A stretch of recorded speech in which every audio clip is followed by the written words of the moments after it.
নমস্কার বন্ধুরা, সকলে আশা করি ভালো আছো। সবাইকে মাধুরী কুকিং অ্যান্ড ব্লগে স্বাগত। আজকের ভিডিওতে থাকছে ময়দা দিয়ে ধোকার ডালনা। অনেকে হয়তো ধোকা নামটা শুনেছো, বেসন দিয়েও হয় আবার ময়দা দিয়েও হয়, কিন্তু ময়দা দিয়ে যে এত টেস্টি একটা খাবার হয় এটা কেউই জানে না। চলো তোমাদেরকে আজকে দেখাই। একেবারে লুচির মতো আমি এটা গুলে নেব, শুধু পানি দিয়ে, কোনো তেল ছাড়া।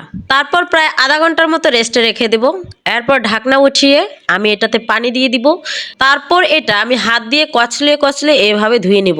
আপনারা এটা যখন ধোবেন বেসিংয়ে নিয়ে কলের নিচে ধোবেন, তাহলে তাড়াতাড়ি হয়ে যাবে। আপনাদেরকে এখন আমি দেখার জন্য অল্প অল্প পানি নিয়ে ধুয়ে দেখাচ্ছি। এটাকে ধুতে ধুতে প্রায় এরকম দুধের মতো পানি বের হবে। তারপর এটা আবার ফেলে দিয়ে তারপর আবার ধোবেন। এটা মোট কথা একেবারে পরিষ্কার করে ফেলতে হবে, পুরো সাদা পানিটা ফেলে, যাতে একেবারে পরিষ্কার পানির মতো স্বচ্ছ হয়ে যায়। তখনই বুঝবেন যে আপনার ধোকা রেডি। এই যে দেখুন, আমার ধোকাটা প্রায় হয়ে এসেছে। এই যে এখন পানিটা পুরো পরিষ্কার আসছে। তারপর এটাকে আমি একটি থালি নিয়ে কেটে নেব। অনেকে এটাকে সিদ্ধ করে, বাট আমি সিদ্ধ করি না, আমি এভাবেই কেটে ভেজে নিই। এটা কেটে অবশ্যই আলাদা আলাদা রাখতে হবে, না হলে কিন্তু এরকম লেগে যাবে, ভাজার সময় বিরক্ত লাগবে। তারপর আমি এই তো একটু লবণ দিয়ে তারপর হলুদ দিয়ে এটাকে আমি ভেজে নেব। এটা দেখবেন একেবারে লুচির মতো ফুলকো ফুলকো হয়ে উঠবে। অবশ্যই হালকা আঁচে ভাজতে হবে, বেশি আঁচে ভাজলে এটা হবে না ভিতরে দিয়ে, এবং পোড়া পোড়া হয়ে যাবে। আমাদের সনাতন ধর্মে প্রায় সময় নিরামিষ খেতে হয়, তাই আমি আমার বাচ্চাদের জন্য এটা করে থাকি। আমার বাচ্চারা এটাকে মাংসের মতো মনে করে খায়। আমি আজকে জিরা এবং শুকনা মরিচ এবং আলু দিয়ে রান্না করব। আপনারা চাইলে পেঁয়াজ দিয়ে এটা রান্না করতে পারেন। তারপর আমি কেটে রাখা আলুগুলো দিয়ে দিব এবং কিছুটা হলুদ দিয়ে নেড়েচেড়ে কিছুক্ষণ ঢাকনা দিয়ে রাখবো, যাতে সিদ্ধ হয়ে যায়। আলুটা সিদ্ধ হয়ে আসলে এবার আমি এটার সাথে অ্যাড করব মশলা। প্রথমেই দিব কাঁচামরিচ বাটা, আপনারা আপনাদের ইচ্ছে মতো দিতে পারেন।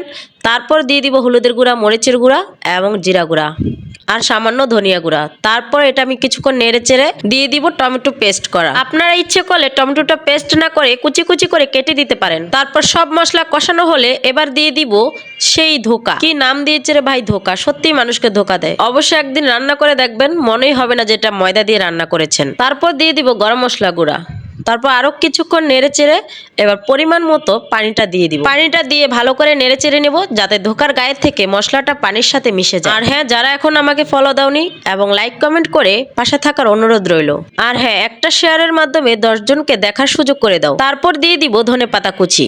এই ধনেপাতা কুচিটা প্রায় দীর্ঘদিন ধরে আমার ফ্রিজে আছে, আমি দীর্ঘদিন ধরে ধনেপাতা কুচিটা রাখি। তারপর এই যে রান্নার সময় দিয়ে দিই, একেবারে সুন্দর সবুজ রংটা চলে আসে। তোমরা ইচ্ছে করে রাখতে পারো।